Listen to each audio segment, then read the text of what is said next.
L'anonymat sur internet c'est plutôt cool mais ça amène à certaines dérives parfois. Et malheureusement aujourd'hui notre protagoniste va en faire les frais. L'histoire que je vais vous raconter c'est une grosse dinguerie. Alors oui ça commence comme ça direct, non mais je préfère poser les bases. Écoute bien, sois concentré parce que l'histoire elle a une mécanique un peu particulière. Et surtout la fin est atroce malheureusement.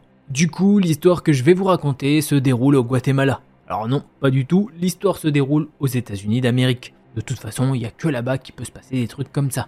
Dès que je me dis que j'ai tout entendu avec les States, il y a toujours un petit reportage, un petit true crime pour me dire Delcor, t'as rien vu encore. Bon bref, assez de blabla, cette histoire se déroule aux US et elle nous est racontée par Victoria, qui au début de cette histoire est en high school aux États-Unis, c'est plus ou moins le lycée chez nous. Elle est en senior year, c'est-à-dire la dernière année avec toute la panoplie senior prom. Le bal de promo suivi de la fameuse photo de diplômé et tout le monde est content. Alors Victoria se décrit comme une fille assez basique, genre elle dit qu'elle est dans la moyenne dans tout, que ça soit le poids, la taille, elle est ni trop belle ni trop moche, bien que la beauté soit subjective, on est d'accord. Elle a un petit groupe d'amis de 3-4 personnes, bref, une vie plutôt classique. C'est le début de l'année et une sortie scolaire est organisée, avec des groupes préétablis par les professeurs, et elle se retrouve en duo avec James. La journée se passe plutôt bien et là elle avait déjà un petit peu d'attirance pour lui avant et forcément elle se retrouve quasiment seule avec lui toute la journée, c'est trop bien. En plus il est assez gentil et attentionné, elle sent que le courant accroche bien et vient le moment de la journée où enfin ils doivent se rassembler pour reprendre le bus et repartir alors. Victoria tente le tout pour le tout, elle déballe tout, elle lui dit qu'elle est amoureuse depuis qu'ils sont au lycée et qu'elle voudrait sortir avec lui. Bon malheureusement là c'est la douche froide pour Victoria. James se met à rigoler à gorge déployée. Il est mort de rire. Il se plie en deux en tapant sur ses genoux. Victoria elle se dit ok, juste un non, ça m'aurait suffi. C'est déjà pas facile d'ouvrir son cœur. Mais là, elle se prend un gros rire dans la gueule, c'est pas ouf. Mais c'est pas fini, je vous avais dit que les élèves devaient se rassembler. Et c'est ce qu'ils vont faire. Bien évidemment, Victoria au bout de sa vie. C'est bien normal, elle vient de prendre un bâche comme c'est pas possible. James va se mettre un peu plus haut que les autres et va demander l'attention de tout le monde. Et il va l'avoir facilement. Là, il va raconter à tout le monde que Victoria a osé lui demander de sortir avec elle et qu'elle l'aime depuis le début du lycée. Il leur dit que c'est vachement marrant et comment une fille comme elle pourrait sortir avec lui, le capitaine de football du lycée. Il éclate de rire et tout le monde fait de même. Ça se met à regarder Victoria comme pas possible et ça chuchote un peu partout. Vous voyez le genre. Victoria, elle a deux doigts de faire un malaise. Heureusement, ses potes se mettent autour d'elle pour éviter les regards et pour essayer de la soutenir. À partir de ce jour-là, Victoria, elle se fait un petit peu bully par les autres élèves de la classe et surtout les filles. Elle se fait bousculer, elle sait que ça parle dans son dos. Et dès qu'elle fait quelque chose d'un peu mal, genre mauvaise réponse, ça se fout de sa gueule vénère. Alors qu'avant cette demande, c'était pas le cas. Elle regrette tellement d'avoir fait cette demande, elle en devient malade et elle commence à sécher les cours, chose qu'elle ne faisait pas avant. Elle passe de plus en plus de temps sur son ordinateur et à force de se balader un peu partout, elle va apprendre l'existence du catfishing. Alors je pense que vous ne savez pas tous ce qu'est le catfishing, je vais donc vous expliquer ça. Pour faire en très gros, c'est créer un personnage fictif sur un réseau social tout en ciblant généralement une victime spécifique. Notre petite Victoria réfléchit un peu et elle se dit qu'une petite vengeance, ça lui ferait pas de mal. Et là, elle va se créer tout un personnage. Elle va chercher quelqu'un sur internet qui poste énormément de photos. Elle a vraiment un gros dossier, elle a même des vidéos de cette personne. Elle va alors se créer tout un univers, bref, elle a hyper bien bossé son sujet. Et enfin, elle va créer son faux profil sur le réseau social qui est certes moins utilisé maintenant, mais vous voyez lequel. FB au cas où, vu que je sais pas si on peut parler de la concurrence, merci la censure ici. Elle crée alors le profil parfait pour piéger James, une blonde puisque oui, c'est ce que kiffe James. Il n'est sorti qu'avec des blondes. Victoria va tendre son piège doucement. Elle rajoute des personnes qui fréquentent un lycée dans un état voisin. Et petit à petit, elle va se mettre à rajouter des gens qui fréquentent l'état. Elle discute avec des gens random et elle ne les connaît pas. Mais c'est pas grave. Elle se crée un petit réseau tranquillement. Jusqu'au jour où enfin elle reçoit une nouvelle demande d'amis. Cette demande d'amis, c'est pas n'importe qui, tu l'as compris. C'est James qui la demande en ami. Alors attention, c'est bien pour Victoria, mais rien n'est encore fait. Elle ne va pas lui parler pour autant, elle prend sur elle et elle gère son plan d'une main de maître. Elle veut qu'il la contacte en premier et ensuite elle se mettra à lui parler. Bon, il ne faudra pas attendre longtemps pour que James se mette à envoyer des messages à Victoria. Bon, je le précise, je dirais Victoria, mais c'est bien évidemment à son faux profil qu'il envoie des messages. Mais c'est pour pas qu'on s'y perde, ok? Victoria répond alors un petit peu, mais sans trop. Elle lui laisse parfois des petits vus et tout, et c'est lui qui revient à la charge. Et tous ces petits messages vont commencer à devenir une habitude. James va se mettre à parler beaucoup à Victoria. Il va lui dire qu'il n'a pas l'habitude qu'une fille le fasse galérer autant. Normalement, dans son lycée, il pichot qu'il veut, blablabla. Et Victoria lui dit bah ok, c'est bien pour toi, sauf que dans mon lycée, c'est moi la queen. Et ça, notre petit James, il va bien aimer. Ils vont se mettre à parler beaucoup plus et même qu'ils vont s'échanger leurs numéros. Et ils vont parler ensemble au téléphone. Je vous rassure, Victoria arrive à modifier sa voix assez pour qu'il ne capte pas que c'est Victoria au téléphone. Et puis c'est pas comme si au lycée, ils se parlaient en fait. D'ailleurs, en parlant du lycée, elle arrive de plus en plus à y retourner. Elle retrouve une sorte de motivation. Elle veut le voir tout content pour enfin, après, pouvoir tout lui reprendre. Enfin ça, on n'y est pas encore. Il faut savoir une chose, en plus, c'est quand elle est en cours, James veut tout le temps lui parler. Mais elle profite de la technique justement. Mon petit coco, moi j'ai ma vie au lycée, je te recontacte quand je peux. Je vous épargne un peu de détails, mais James est vraiment amoureux de Victoria. Et à force, le petit coquin va lui envoyer des photos de son aubergine. Alors si jamais je parle pas du légume, c'est une façon de contourner, enfin tu vois. Et Victoria, elle fait de même. Enfin elle, pour le coup, c'est pas vraiment une aubergine et c'est pas sa photo à elle. Elle a juste cherché ça sur internet et voilà. Bref, James va tellement parler de lui qu'il va confier bien des choses à Victoria. Et pendant l'une de leurs conversations basiques pendant laquelle Victoria lui dit qu'il est vachement musclé et tout, et notre petit James va lui dire que oui, c'est facile d'être très fort dans son équipe de football américain, je précise. C'est parce qu'il prend des... J'ai sûrement cut au montage, mais du coup c'est des petits médicaments qu'il ne faut pas prendre. Ce qui est bien sûr très mauvais pour la santé et surtout interdit, puisque oui, James veut postuler dans une université bien cotée dans l'État. Et vous imaginez bien qu'ils ne veulent pas avoir affaire à un élève dopé. Enfin, ils disent pas trop non, mais en fait, faut pas trop que ça se sache quoi. Et que va faire Victoria quand elle reçoit toutes ces preuves? Eh bien, elle va faire des dossiers contenant toutes les conversations et preuves et envoyer ça aux universités auxquelles James voulait aller. Le temps passe et Victoria, de son côté, elle a eu aucune nouvelle des universités. Alors, elle se dit que son plan n'a pas fonctionné. Alors, elle tente une nouvelle approche. Elle va commencer à dire qu'elle aimerait bien rencontrer James pendant les prochaines vacances. Et à partir de ce moment-là, elle va essayer de voir comment elle peut lui faire faire des choses selon sa volonté et tout.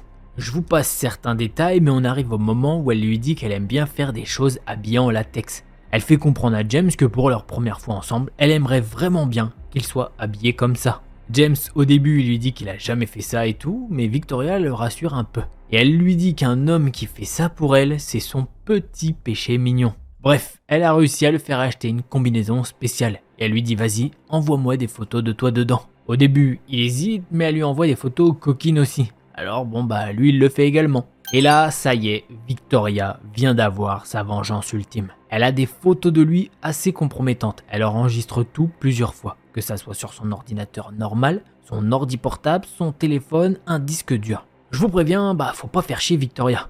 Là, elle va faire un truc de fou.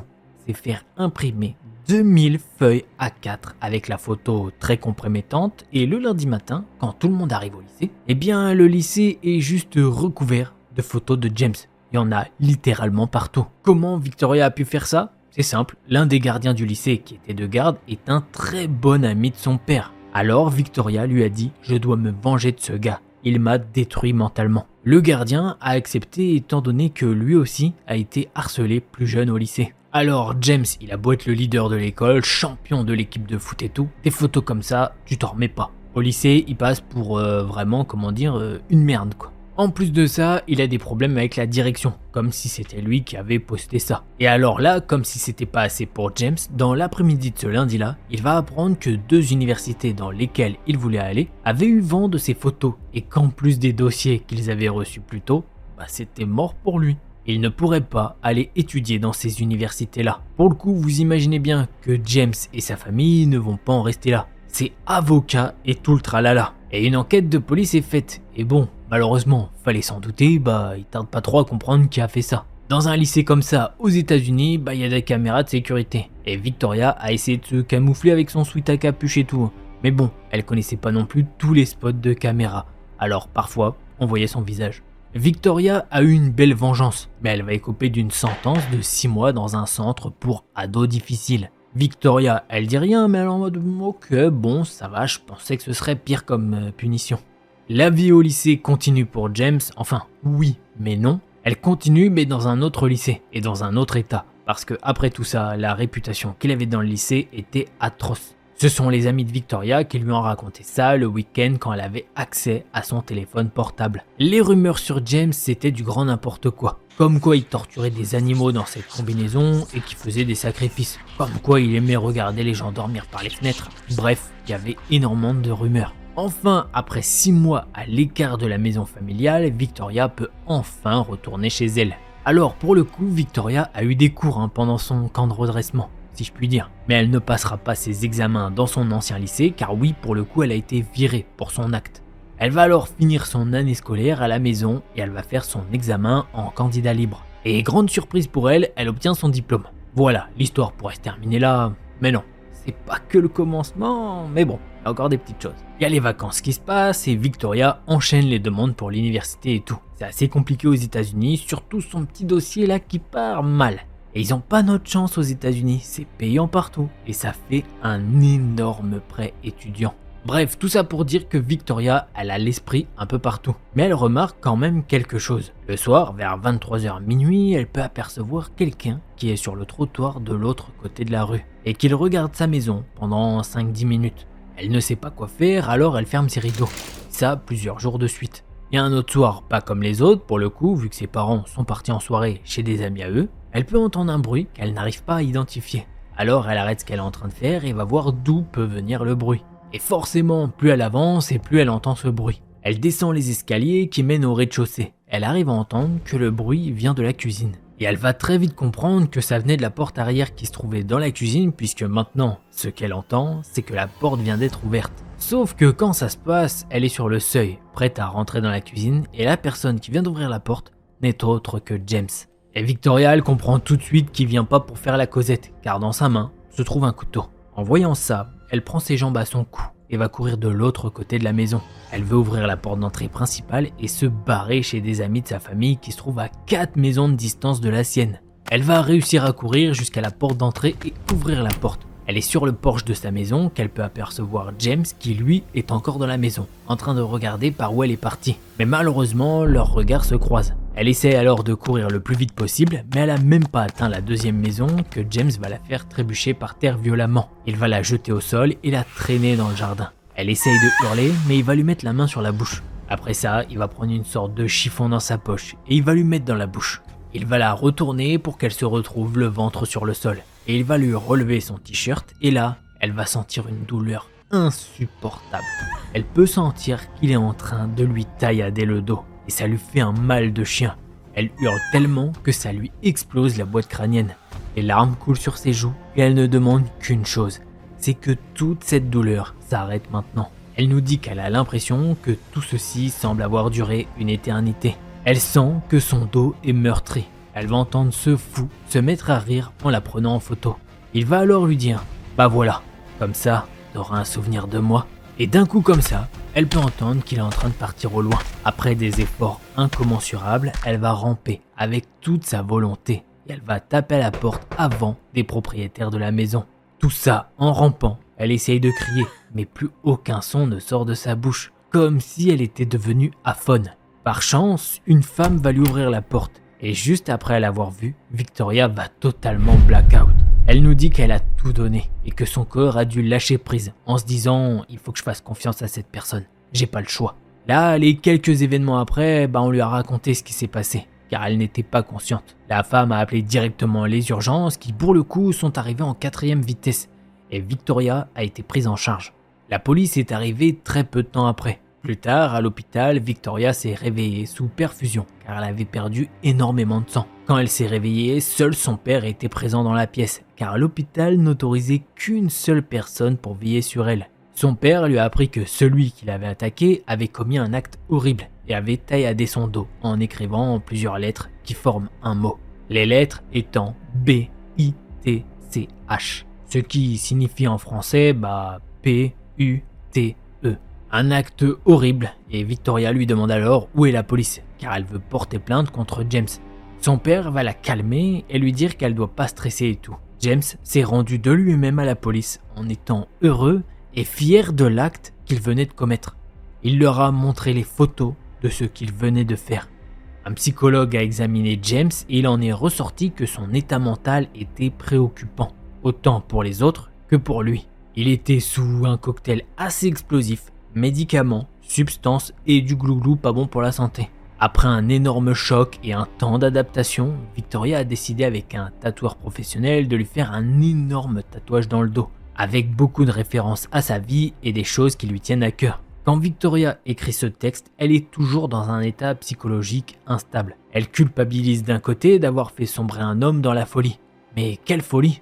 Une folie qui lui restera gravée à jamais dans la peau. Et voilà, c'est comme ça que se termine ce thread d'horreur. L'histoire est malheureusement horrible. Parce que forcément elle fait un catfish qui fait pas plaisir, mais en fait il y a tout.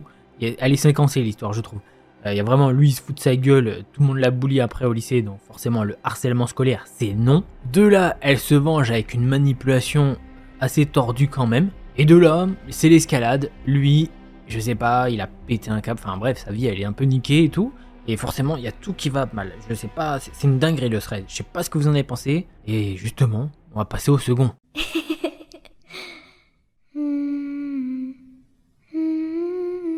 Allez, en avant pour ce second thread d'horreur, mais avant de commencer, si tu ne me connais pas, je suis Delcor. Note-le bien parce qu'après tu vas devoir faire des recherches thread d'horreur Delcor sur YouTube. Parce que tu vas kiffer j'espère. Si t'es là, c'est que déjà t'as bien kiffé quand même. Donc, si jamais, petit pouce bleu et abonnement, ça fera pas de mal. Pour aujourd'hui, je vais vous raconter 4 threads d'horreur, dont un qui est déjà passé. Ça fait qu'il en reste 3. On est fort en maths ici, oui je sais. Allez, sans plus tarder, on commence. Mike, un gars dans la trentaine, a toujours été actif. Un jour, en jouant au basket avec des potes, il se blesse à la jambe après une chute. Après des semaines de douleur, il décide enfin de faire appel à un kinésithérapeute qui vient à domicile.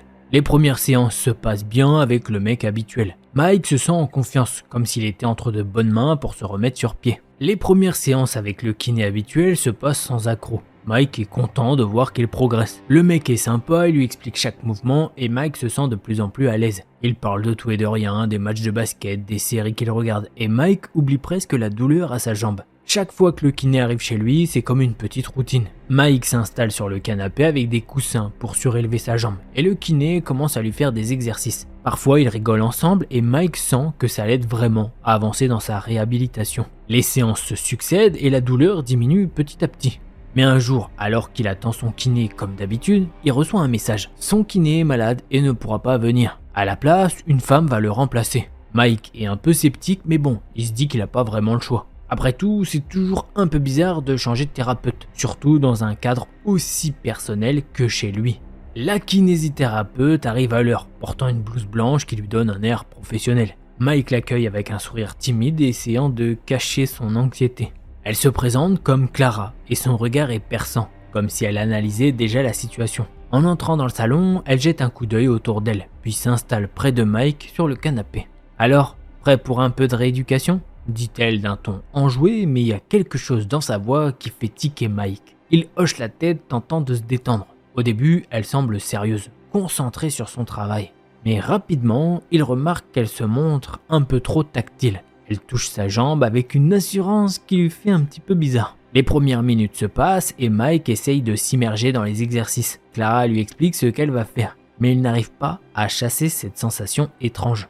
Ses mains glissent le long de sa jambe et chaque mouvement semble plus insistant. Mike se demande s'il est trop sensible, mais il se sent mal à l'aise. Il tente de se concentrer sur les mouvements, mais le comportement de Clara le perturbe. Les sourires qu'elle lui adresse lui paraissent forcés, presque trop étudiés. Mike sent son cœur battre un peu plus vite. Il n'a jamais eu l'impression que la rééducation pouvait devenir aussi compliquée. À un moment, alors qu'elle lui demande de s'allonger sur le canapé, Mike ressent un frisson d'inquiétude. Clara s'approche un peu trop près, sa main effleurant sa cuisse de manière insistante. Il se fige hésitant entre l'inconfort et la confusion. « Tout va bien, Mike ?» demande-t-elle, son ton mielleux le déstabilisant encore plus. Ouais, ça va », répond-il, essayant de cacher son malaise. Mais à mesure qu'elle continue, il se rend compte que ses gestes deviennent de plus en plus proches de l'inapproprié. Mike tente de se concentrer sur l'exercice, mais chaque mouvement devient plus difficile. Lorsqu'elle lui fait un étirement, il sent clairement sa main glisser un peu trop près de ses parties intimes. C'est le moment de trop. Clara, attends, ça va pas. C'est ce qu'il lâche avec une voix tremblante mais ferme. Elle s'arrête, mais son sourire reste un peu trop satisfait. Quoi ? Je fais que t'aider à te sentir mieux. Mike sent son cœur s'accélérer. Il se rend compte qu'il doit poser des limites. Mais le stress de la situation lui donne la nausée. Il n'est pas sûr de ce qu'il doit faire, mais une chose est claire. Cette séance, c'est pas ce qu'il avait prévu. Il sait qu'il doit mettre un terme à cela, mais sa voix reste bloquée dans sa gorge. Lorsqu'elle recommence à toucher sa jambe, il se lève brusquement, brisant l'atmosphère tendue. « Écoute Clara, ça va pas du tout. Je me sens pas à l'aise avec la façon dont tu me touches. » Clara lève les yeux, surprise, mais un sourire persistant reste sur son visage. « Oh mais t'inquiète pas, je suis là pour t'aider à guérir. Parfois, il faut juste se laisser aller. » Sa voix est douce, mais Mike peut sentir qu'il y a une pression derrière ses mots. « Non, je suis pas à l'aise, » répète-t-il, sa voix se faisant plus ferme. Il se rend compte que chaque mot qu'il prononce est une bataille. Elle se rapproche un peu, sa main se posant doucement sur sa cuisse. « Allez Mike, t'es un homme, non ? Tu devrais pouvoir gérer ça. » C'est là que la colère monte en lui. Ça n'a rien à voir avec ça. Je suis gay, ok ? Je veux pas de ça. Son cœur bat la chamade, mais il refuse de montrer sa peur. Clara fronce les sourcils et son expression change, passant d'une fausse compassion à un sérieux qui fait froid dans le dos. Oh mais ça change rien pour moi. Tu es un homme et tu devrais être capable de satisfaire un besoin. Ces mots sont durs et Mike réalise qu'elle essaye de le manipuler. Il prend une profonde inspiration, son esprit bouillonnant. Écoute, je vais appeler tes supérieurs. Ils doivent savoir ce que tu fais ici. Il sort son téléphone, la détermination dans ses yeux. La tension dans la pièce est palpable, comme si l'air lui-même s'épaississait. Clara s'arrête alors, un sourire cruel sur les lèvres. Fais ce que tu veux, mais souviens-toi, la vérité est une question de perception. Mike sent une vague de soulagement, mélangée à une frustration intense. Il sait qu'il est sur le point de franchir une ligne, mais il n'a pas le choix. Il n'a pas à vivre cela. La confrontation atteint son paroxysme et enfin, Mike est prêt à se défendre. Il la regarde et lui dit « C'est bon, là je vais appeler, j'en ai marre. » Elle sourit alors, un sourire froid et calculé. « Tu penses vraiment qu'ils te croiront, Mike ? Un homme gay contre une femme ? Tu sais que je pourrais facilement retourner la situation contre toi ?» Il reste impassible, mais il sent l'angoisse lui chatouiller l'esprit. « Ce que tu fais est inacceptable, je te laisserai pas t'en tirer. » Elle s'avance légèrement, son regard incisif. « Et qui va te croire ? Regarde autour de toi. Dans cette pièce, tu es seul. Je peux être la victime si je le souhaite. » Mike, malgré la pression, ne fléchit pas. C'est fini, je vais m'assurer que ça ne se reproduise plus.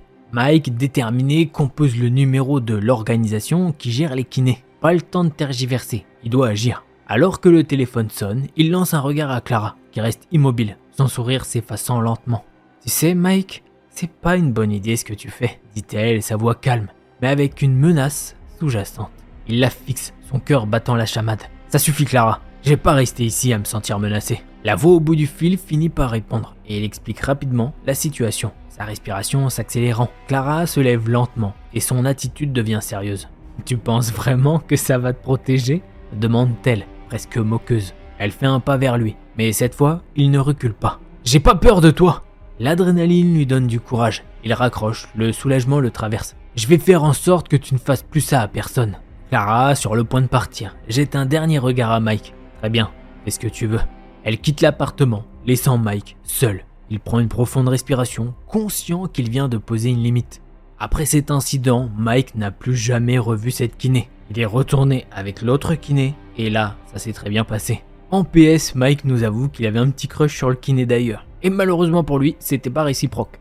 Voilà, c'est comme ça que se termine ce second thread d'horreur. Celui-là, je l'ai pris parce que pour une fois, c'est un homme qui se fait agresser. Qu'est-ce qu'il est devenu de cette kiné ? Je sais pas, j'ai pas eu de conclusion à ça, donc c'est un peu dommage. Des fois, on est là, on a une histoire, et t'as envie d'écrire à la personne qui a écrit le thread, et tu lui dis, il s'est passé quoi ?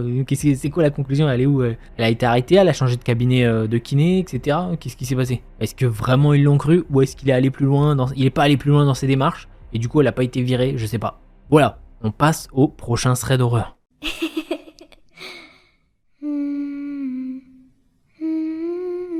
Il y a environ 6 mois, Lola est chez le dentiste et commence à discuter avec un gars dans la salle d'attente. Le mec a l'air sympa et plutôt mignon. Alors ils continuent à parler après. Ils échangent leurs numéros et se disent qu'ils feront des plans plus tard. Premier red flag, juste après être parti, le gars lui envoie 30 photos de lui.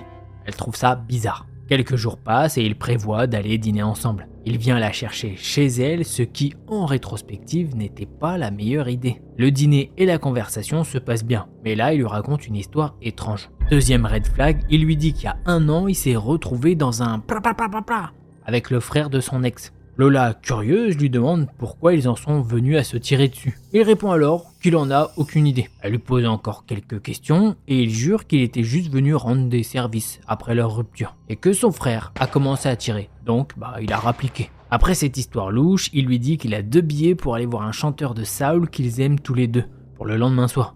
Elle accepte d'y aller. À la fin du rendez-vous, il la ramène chez elle et elle lui fait un petit bisou rapide. Lui, il essaye de l'embrasser à nouveau. Alors elle lui fait un bisou sur la joue et lui dit bonne nuit. Troisième red flag, après être rentré, il lui envoie un texto du genre « je pensais que tu m'aimais vraiment, pourquoi tu m'as pas fait un baiser plus long ?» Elle lui répond qu'elle aime prendre les choses lentement et qu'un baiser rapide c'est tout ce qu'elle voulait pour un premier rendez-vous. Ensuite, il continue à lui envoyer plus de photos de lui. Le lendemain, il vient la chercher pour le concert qui est génial et elle passe vraiment un bon moment. Lola lui avait précisé qu'elle avait un vol à prendre à 4h du matin, donc pas de temps pour traîner après. Quatrième red flag, en la ramenant, il lui demande si elle veut prendre une chambre d'hôtel avec lui pour la nuit. Elle lui rappelle qu'elle a un vol tôt le matin. Il insiste ensuite pour qu'il fasse quelque chose de bizarre dans la voiture. Lola n'en revient pas qu'un homme adulte lui demande ça et dit non. Pourtant, elle était attirée par lui et aurait pu envisager d'aller plus loin. Mais elle avait déjà dit qu'elle n'avait pas beaucoup de temps pour ça. Puis, c'est la goutte de trop. Il lui demande s'il peut entrer chez elle. Là, Lola sait qu'elle ne veut plus jamais revoir ce gars. Elle déteste devoir dire non plus d'une fois, surtout pour des trucs comme ça. Elle lui dit bonne nuit et rentre chez elle. 10 minutes plus tard, elle sort à nouveau pour aller acheter quelque chose au magasin et aussi pour un voisin. En conduisant, elle voit qu'il essaye de la FaceTime, mais elle ne répond pas. Une fois au magasin, elle voit qu'il l'a appelée 10 fois en 5 minutes. Pensant qu'elle a laissé quelque chose dans sa voiture, elle le rappelle et il lui dit « T'es où là ?»« Je suis au magasin. Pourquoi ?» Il lui fait alors « Je pensais que t'étais occupé et que tu devais préparer tes affaires. » Elle lui répond alors « Oui, je suis occupé, j'avais juste besoin de quelques trucs. Je peux t'aider avec quelque chose ?» Ouais, c'est pas sympa de mentir. T'as dit que t'étais trop occupé pour l'hôtel. Mais là, t'es au magasin ? Arrête, écoute, je te dois aucune explication pour mes déplacements. Je te parlerai plus tard. Elle raccroche, prend ce dont elle a besoin et rentre chez elle. En arrivant, elle remarque qu'il est toujours garé devant chez elle. Ça fait 45 minutes qu'il l'a déposé. Elle lui demande si tout va bien et il crie depuis sa voiture. « Mais t'es allé où ?»« Je te dis, je suis allé au magasin. Passe une bonne nuit. » Lola lui dit au revoir et rentre avec ses affaires. À ce stade, elle est plutôt flippée. Elle pense qu'il va partir. Pensait que le gars en avait fini avec tout ça. Mais non, pas du tout. Elle va déposer des affaires chez sa voisine et en remontant dans sa voiture, elle entend une voiture qui arrive à toute vitesse devant elle. Le type l'a suivie jusque-là. Il s'arrête juste à côté d'elle, baisse la vitre et commence à crier. « Qu'est-ce que tu fais ?» Et elle lui fait « Mais pourquoi tu m'as suivi ?»« Ouais, moi je connais tout le quartier. C'est de quelle maison que t'es sorti ? Et ça te regarde pas, s'il te plaît, arrête de me suivre. Si tu me dis pas dans quelle maison t'étais, ce que tu faisais, j'appelle la DEA et la police et je les ferai encercler tout le quartier. » Elle le regarde et lui fait « Mais de quoi tu parles ? Notre rendez-vous est fini depuis plus d'1 heure, t'aurais dû rentrer chez toi. » Et là, il repart en trombe. À ce moment-là, Lola réalise que ce gars est complètement fou. Elle appelle son frère et lui demande de rester au téléphone avec elle jusqu'à ce qu'elle soit rentrée chez elle. Quand elle arrive chez elle, devine quoi ? Il est de nouveau garé devant. Son frère lui dit de ne pas rester là et d'aller directement au commissariat le plus proche.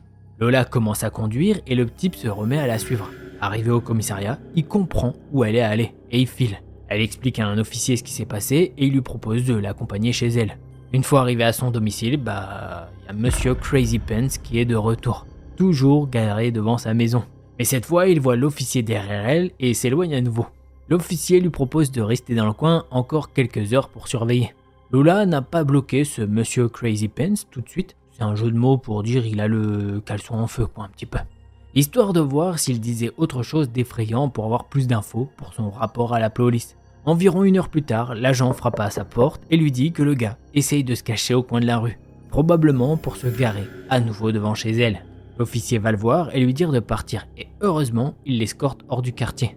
Après ça, ce fou envoie un SMS à Lola Ouais, je vois que t'es sournoise. J'ai menacé d'appeler la police parce que t'étais une menteuse, et c'est toi qui les as appelés contre moi?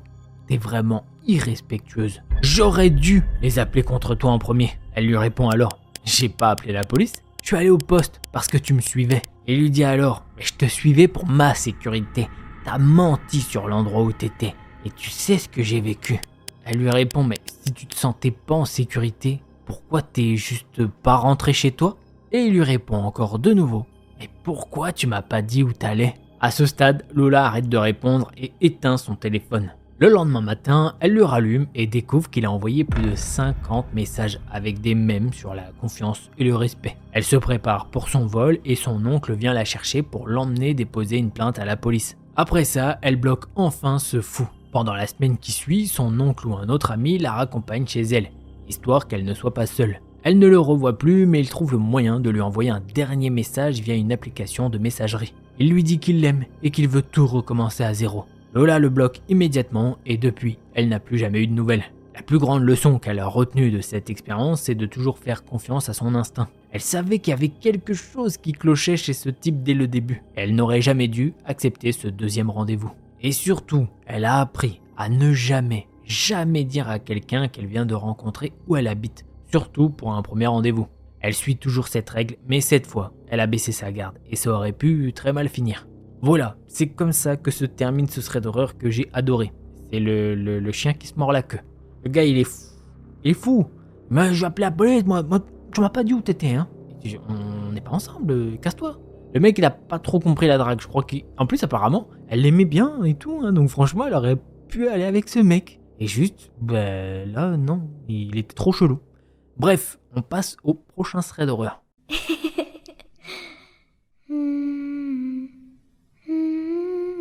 Cette histoire, elle est vraiment chelou. Il s'en souvient comme si c'était hier. C'était probablement le 1er mai 2005 dans sa ville natale dans le Maine. Paul avait 4 ans à l'époque et son père l'avait emmené au festival May Day. C'est un petit festival qu'ils organisaient chaque année au lycée du coin. Il y avait des trucs comme un château gonflable, des pâtisseries, de la peinture pour le visage, des cours de sécurité incendie et juste un seul ambulancier au cas où. Quelques stands de bouffe aussi également bien sûr. Cette année-là, il y avait un clown bizarre qui faisait des animaux en ballon pour tous les gamins. Paul, tout excité, demande à son père « Tu veux m'en ramener un ?» Son père regarde le clown avec un sourire, puis il regarde Paul et lui dit « Attends ici un peu, je vais nous chercher de l'eau et après on ira ensemble, ok ?» Paul sourit, mais vu qu'il n'avait que 4 ans et qu'il était plutôt du genre têtu, il n'écoute pas, il prend la décision de marcher tout seul vers le grand clown. Le type faisait facile 1m80, super maigre avec une salopette pleine de taches de peinture. Il avait un nez en polystyrène rouge, le visage tout blanc, un gros sourire rouge et des espèces de taches bleues. Les taches bleues étaient autour des yeux comme si la peinture avait coulé. Ses cheveux étaient longs et en bataille, mais seulement sur les côtés de sa tête, genre couronne chauve sur le dessus. Paul, à cet âge-là, pensait que c'était comme ça que tous les clowns devaient être. Le type portait aussi des gants blancs, mais ils étaient tachés de brun et de couleur un peu rouge foncé, genre acajou. Paul s'est dit que c'était sûrement de la peinture. Le clown était en train de fabriquer une girafe en ballon pour un petit garçon devant lui. Paul, trop timide pour l'interrompre, le regardait, un peu hypnotisé. Quand le clown a fini, Paul s'avance tout timidement et lui dit en bégayant « Excusez-moi, monsieur ?» Le clown tourne sa tête vers Paul et là, ses yeux, c'était comme s'il fixait son âme. Il n'y avait pas d'iris, que des pupilles toutes noires. Paul voulait lui demander une épée en ballon ou quelque chose du genre, mais le type se penche d'un coup, attrape son poignet gauche, tire son bras vers le haut, et là, il lui mord l'avant-bras. Paul hurle direct, à peine une milliseconde après. Le clown lâche Paul et se met à courir vers les sorties à l'arrière du lycée. Paul a une grosse marque de morsure sur le bras, et son père est tout de suite à ses côtés. Il lève les yeux et voit le type qui s'enfuit sur la route. Le père de Paul était en rage, mais il prend Paul dans ses bras et l'emmène direct à la tente des ambulanciers. Les policiers sont arrivés et plein de gens se sont rassemblés autour de la tente pour voir son bras. Dans une petite ville comme celle-là, tout le monde devait être au courant. C'était avant les smartphones, donc personne n'a filmé. Pas mal de gens de la ville l'ont vu de leurs propres yeux. Tout le monde était horrifié. Tous ceux qui ont assisté à la scène ont dû faire une déclaration aux flics, y compris Paul et son père. Des années plus tard, le père de Paul lui a raconté que les organisateurs de l'événement étaient venus le voir après que sa mère soit venue le chercher. Ils lui ont dit qu'il n'avait jamais engagé de clown pour l'événement et que les flics n'avaient jamais retrouvé le gars. Ils ont supposé que c'était probablement un junkie en plein bad trip qui avait pété un câble sur Paul. Et vu que la ville de Paul était l'une des plus touchées par l'épidémie de substances dans l'état, ça n'aurait pas été surprenant. Le plus ironique dans tout ça, c'est que des années après, la mère de Paul l'a envoyé dans une école de cirque quand il était au collège. Et elle a même lancé un cirque sans animaux, juste avec des marionnettes. Aujourd'hui, on peut dire que Paul a un peu de l'ADN de clown dans ses veines. D'ailleurs, si t'as kiffé cette vidéo qui parle de clown et que tu n'as pas vu celle qui vient de sortir hier, je te mets la miniature, c'est celle-ci, eh bien je peux te dire et je te conseille même d'aller la voir maintenant. Allez, si vous avez kiffé, je vous invite à mettre un gros pouce bleu et à vous abonner si c'était pas le cas. Je vous laisse maintenant 2 vidéos sur le côté. Allez, en attendant la prochaine vidéo, portez-vous bien, tous les petits potes.